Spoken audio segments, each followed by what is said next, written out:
사랑하는 파리장로교회 성도 여러분, 한 주간도 건강하시고 평안하셨습니까? 벌써 로마서 2장을 마치게 되었네요. 로마서 2장의 내용은 유대인들이나 이방인이나 다 하나님 앞에서 진노의 심판 가운데 있다. 이 이야기를 한 것입니다. 바울사도는 이렇게 이야기함으로써 모든 인류가 예수 그리스도 복음을 필요로 한다는 것을 증거하는 것입니다.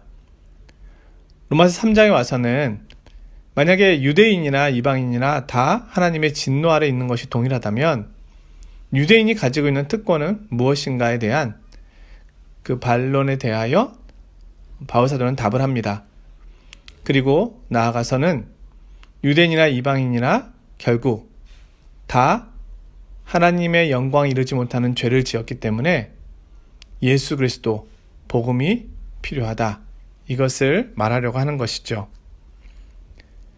자, 로마서 3장은 8주간에 걸쳐서 공부하게 되는데요. 교환에 순서가 나와 있으니까 참고해 주시면 되겠습니다.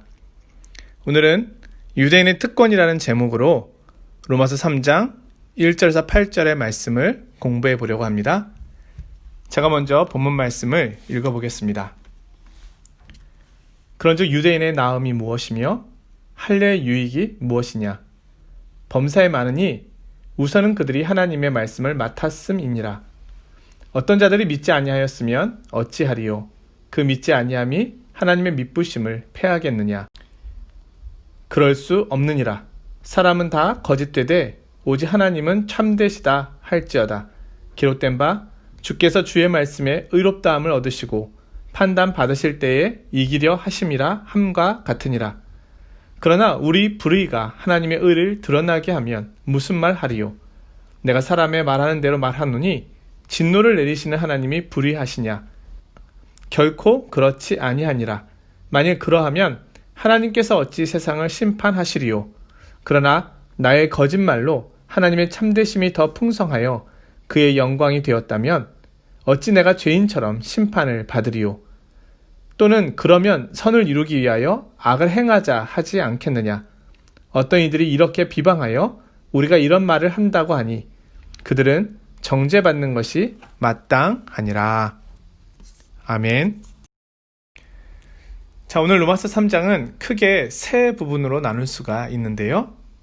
하나는 1절부터 8절, 그리고 9절에서 20절, 21절에서 31절까지입니다. 1절에서 8절은 유대인과 이방인이 똑같이 하나님 앞에서 정죄받는다면 유대인의 유익이 무엇이냐는 질문에 대한 답을 합니다. 9절에서 20절은 바울 사도가 구약의 말씀을 통하여 그 문제를 해결해가는 모습을 보여줍니다. 성경이 무엇이라고 말하는지 들어보자라는 겁니다.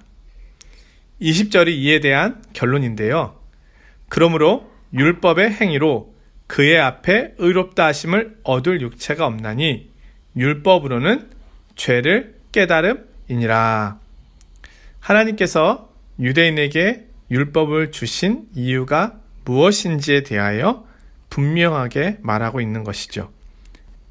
21절에서 마지막 절까지는 가장 영광스러운 예수 그리스도 안에 있는 복음을 증거합니다. 가장 놀랍고 위대한 예수 그리스도의 속죄를 말합니다.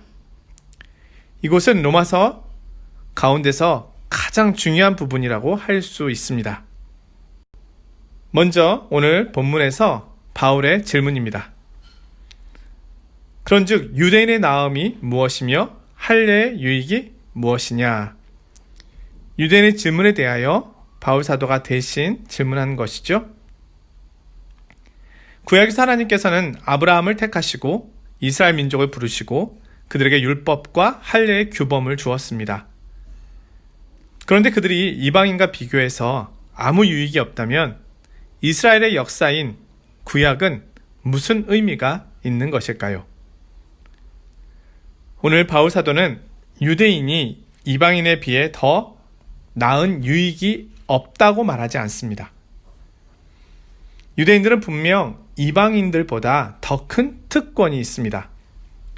바울이 말하는 것은 유대인이 이방인보다 더 나은 유익이 없다는 것이 아니라 유대인이라는 이유와 그들이 할례를 받았다는 그 사실 때문에 유대인들이 자동적으로 구원을 받지 못하고 하나님의 진노에서 벗어날 수 없다는 것을 말하고자 하는 것입니다. 예를 들면 우리가 기독교 가정에 태어났다고 해서 4대째 예수를 믿는 가정이라고 해서 유아 세례를 받았다고 해서 매주 교회에 나와 성찬에 참여한다고 해서 그 자체가 우리의 구원을 말하는 것은 아니라는 겁니다.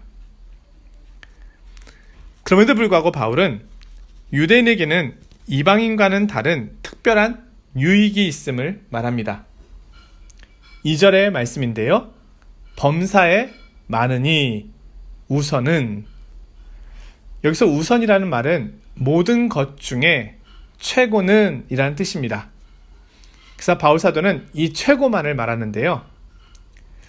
유대인이 얻은 최고의 유익은 그들이 하나님의 말씀을 맡았다는 겁니다. 이 말씀을 다시 말하면 하나님께서 그들이 말씀을 맡도록 하셨다는 겁니다. 유대인들은 하나님의 말씀, 즉 구약 성경을 가지고 있습니다. 하나님께서 그들에게 구약의 말씀을 계시하여 주셨습니다.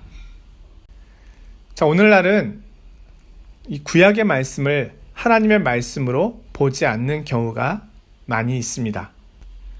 자, 구약에도 하나님의 말씀이 있다, 이렇게 보고요. 마찬가지로 신약에도 하나님의 말씀이 있다, 이렇게 말합니다. 성경이 하나님의 말씀이다가 아니라 하나님의 말씀도 포함하고 있다, 이런 식으로 말한다는 겁니다. 그래서 현대신학은 늘 역사적인 예수를 말합니다. 해석되지 않은 예수님의 말씀만이 하나님의 말씀이라고 보자는 겁니다. 그렇게 본다면 성경에서 많은 부분이 하나님의 말씀에서 제외되게 되는 거죠. 그러나 그렇지 않습니다. 우리 예수님의 모습을 보면은요, 예수님께서 구약을 인용하셨습니다. 3가지 마귀의 시험을 받으시는데요. 그때 신명기 말씀과 시편 말씀을 가지고 마귀를 대적하십니다. 그것은 예수님께서 구약의 말씀을 하나님의 말씀으로 인정하셨음을 말하는 것이고 그 말씀에 능력이 있었음을 말씀하고 있는 겁니다. 오늘 바울 사도도 구약의 말씀을 하나님의 말씀이라고 말합니다. 일부분만이 아니라 전부가 다 하나님의 말씀이라는 겁니다. 바울 사도는 이스라엘이 구약의 말씀을 맡은 특권을 얻었다고 말합니다. 이스라엘은 홍해를 건넜고 광야 40년을 지났고 만나를 먹었으며 여리고성을 무너뜨렸고 가나안을 차지한 모든 일들의 경험이 있습니다. 그러나 그 어떤 것보다도 이스라엘 백성에게 있어서 가장 놀라운 것은 구약의 말씀을 맡았다는 겁니다. 이것이 유대인의 최고의 특권입니다. 이 세상 어느 민족이 하나님으로부터 직접 말씀을 들었습니까? 없습니다. 그러나 유대인에게는 이 특권이 주어졌습니다. 우리도 하나님의 음성을 듣기를 얼마나 원합니까? 그러나 여기 구약의 39권, 이 놀라운 말씀을 보십시오. 하나님께서 사람에게 말씀하셨다는 겁니다. 하나님의 말씀을 받는다는 것은 사람이 가질 수 있는 최대의 특권입니다. 이스라엘은 이 하나님의 말씀을 통하여 얻은 빛과 지식과 정보를 갖고 있었습니다. 이 세상에 다른 나라들이 어둠과 무지와 죄악 가운데 살고 있었습니다. 무엇이 옳은지, 어느 신이 참인지, 나는 누구인지, 어떻게 살아야 하는지, 세상은 왜 존재하게 되었는지 구체적으로 아는 사람들이 없었습니다.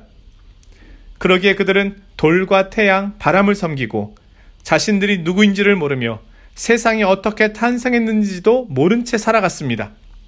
인간의 제일 되는 목적이 무엇인지, 어떻게 사는 것이 참된 삶인지 그들은 알지 못하고 어둠과 암흑 속에 있었습니다. 그러나 하나님은 이스라엘 백성들에게 알려졌습니다. 그들은 이 모든 것을 분별할 수 있는 하나님의 말씀을 가지고 있었습니다. 그뿐만 아니라 하나님께서는 그들과 언약을 맺으셨습니다. 하나님께서는 그들의 조상 아브라함과 언약을 맺으시고 이 언약을 통하여 구원자이신 메시아가 아브라함의 후손인 이스라엘 가운데 오게 된다고 말씀하셨습니다. 그들은 이 일을 통해 소망을 갖게 된 것입니다. 왜냐하면 하나님의 약속이 있었기 때문입니다. 하나님께서는 그들이 말씀을 잘 보존하도록 맡기셨습니다. 그들은 그 말씀을 지키고 보존해 왔습니다. 그들은 하나님의 백성으로 살았습니다. 그들은 하나님을 온 세상 가운데 증거하였습니다. 하나님께서는 그들을 통해 온 민족 가운데 자신을 나타내셨습니다. 이 말씀을 맡은 것은 최고의 특권입니다. 이 말씀을 통해서 사람들은 자신이 죄인임을 보게 되었습니다. 그들은 말씀 앞에서 자신들이 거룩하신 하나님 앞에 설 수 없는 자임을 보게 되었습니다. 그로 인해 자신들이 하나님의 진노 아래 있을 수밖에 없음을 알게 되었습니다. 그러므로 그들은 하나님의 긍휼과 구원과 건져주심을 바라고 하나님께 나아가게 되었습니다. 우리가 알고 있듯이 제사법은 이 모든 것을 설명해주고 있는 겁니다. 그러나 이방인들은 그런 것을 알지 못하였습니다. 유대인들은 회개함으로 하나님께 나아갈 수 있었습니다. 죄를 지으면 제사를 지내고 하나님의 도우심을 구하며 겸손히 하나님의 은혜와 죄의 용서를 구하였습니다. 그러면 하나님께서는 그들에게 은혜와 구원을 베풀어 주셨습니다. 말씀을 맡았다는 것은 다른 이방인과 비교할 수 없는 그들이 가진 최고의 유익입니다. 하나님을 가장 가까이에서 볼 수 있었던 겁니다. 자, 그렇다면 오늘 우리 그리스도인들에게는 얼마나 큰 특권이 있는 것일까요? 우리는 구약의 말씀뿐만 아니라 신약의 말씀까지도 갖고 있습니다. 이스라엘보다 더 큰 특권을 갖고 있는 겁니다. 우리는 더 자세히 하나님을 볼 수 있고 더 가까이 그리스도를 통하여 하나님 앞에 온전히 나아갈 수가 있습니다. 그러나 이 말씀을 가지고 있는 것만으로는 충분하지 않습니다. 이 말씀을 자세히 살피고 알아서 그 말씀 가운데 살아가야 하는 것이죠. 만약에 우리 그리스도인이 그렇게 하지 않는다면 유대인들과 다를 바가 없게 되는 것입니다. 유대인들이 구약의 말씀을 맡았던 것처럼 오늘 우리도 신구약의 말씀을 맡았습니다. 그러기에 이 말씀을 잘 보존하며 지키는 것이 성도의 사명입니다. 많은 이단 사상들과 잘못된 가르침들이 이 세상에 가득할 뿐만 아니라 심지어 교회 안에까지 들어오기도 합니다. 그 속에서 우리는 그리스도의 진리의 말씀을 지켜가야 합니다. 하나님께서 우리에게 이것을 맡기신 것입니다. 자녀들에게 성경을 부지런히 가르쳐야 합니다. 그리고 선교지 멀리까지 이 말씀을 증거해야 하는 것입니다. 만약에 대한민국에 이 복음이 들어오지 않았다면 지금 이 민족은 어떻게 되었을까요? 여전히 우상과 거짓 영에 붙잡혀 있지 않겠습니까? 사망의 영, 죽음의 영, 탐욕의 영, 그 모든 것이 이 민족을 사로잡고 있지 않겠습니까? 그러나 감사하게도 복음은 우리에게 찾아왔고 복음은 우리로 하여금 이 모든 것을 분별하여 진리 가운데로 나아가게 합니다. 이 민족은 복음을 통하여 하나님의 놀라운 은혜를 받은 복된 민족이 되었습니다. 내가 그리스도를 만나지 않았다면 어떻게 되었을까요? 오늘 나에게 찾아온 이 복음은 정말 놀라운 것입니다. 자, 그리고 나서 바울은 유대인의 불신앙의 문제를 다룹니다. 하나님의 말씀을 맡은 유익이 있음에도 불구하고 유대인들은 궁극적으로 그 말씀을 믿지 않았습니다. 구약의 메시아에 대한 수많은 예언이 있었음에도 불구하고 그들은 예수님을 메시아로 믿지 못하였습니다. 바울 사도는 3절에서 말합니다. 어떤 자들이 믿지 아니하였으면 어찌하리요? 그 믿지 아니함이 하나님의 미쁘심을 패하겠느냐. 유대인들의 많은 사람들은 구약의 말씀을 맡았지만 믿지 않았습니다. 하나님의 말씀을 믿지 않았기 때문에 그들에게는 아무 유익이 없었습니다. 불신앙에는 아무 유익이 없습니다. 유대인들은 실패하였습니다. 아무리 맛있는 음식이 있어도 먹지 않으면 소용이 없듯이 그들은 이 말씀을 바르게 먹지 못하였습니다. 그러면 우리는 여기서 두 가지 질문을 유대인의 입장에서 하게 되는데요. 자, 첫 번째, 유대인을 선택하시고 말씀을 주셨지만 그들은 결국 말씀에 순종하지 못해 하나님의 심판을 받았으므로 하나님의 계획이 실패한 것이지 않은가 하는 겁니다. 또한 그렇다면 궁극적으로 하나님께서 유대인을 통해 세상을 구원하시려는 모든 일들이 실패한 것이지 않은가 하는 질문이 생깁니다. 이에 바울 사도는 답합니다. 유대인이 실패했다고 하는지 모르지만 그러나 하나님께서는 실패하지 않으셨다는 겁니다. 하나님의 약속은 신실합니다. 유대인의 실패가 하나님의 목적을 실패시키지는 못합니다. 도리어 유대인의 실패는 하나님의 의로움을 더 돋보이게 합니다. 왜냐하면 유대인의 실패에도 불구하고 하나님의 약속은 성취되고 이루어지고 있기 때문입니다. 우리가 구약 성경을 읽으면 유대인의 실패를 보게 됩니다. 그러나 동시에 그 가운데서 하나님의 신실하심과 약속과 의로움을 보게 되는 겁니다. 두 번째 질문인데요. 그렇다면 우리의 불의가 하나님의 의를 드러내게 하고 더 영광스럽게 보이게 한다면 하나님께서 우리에게 대하여 분노하시는 것이 옳은 일인가? 자, 오늘 본문 말씀을 보면 사실은 이 번역의 어려움 때문에 이 말씀의 내용이 잘 들어오지 않습니다. 그래서 이 말씀을 다시금 풀어서 말씀드리면은요. 유대인의 실패가 하나님의 공의를 더 생생하게 보이게 한다면 또한 그 실패가 하나님의 위엄과 영광과 위대함에 공헌한다면 하나님께서 유대인들을 벌하시는 것이 맞는가 하는 질문입니다. 이 말은 바꿔 말하면 내가 죄를 지을수록 하나님의 은혜와 의와 긍휼이 더 빛나 보이니 내가 죄를 지을수록 좋은 일이 아닌가 하는 겁니다. 한마디로 선을 이루기 위하여 악을 행하자는 겁니다. 그것에 대해 바울 사도는 답변합니다. 그럴 수 없느니라.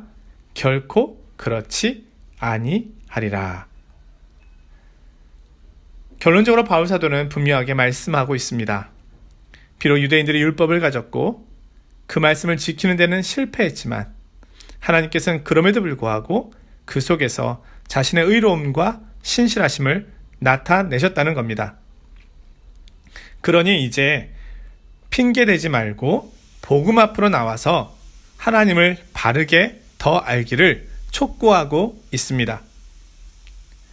결국 율법의 문제도 아니고 하나님에게 있는 의로움의 문제도 아니고 우리의 믿음, 하나님의 복음을 대하는 우리의 태도에 문제가 있다는 겁니다.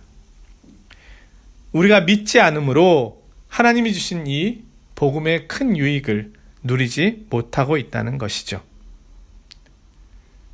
오늘 말씀을 적용해 봅니다.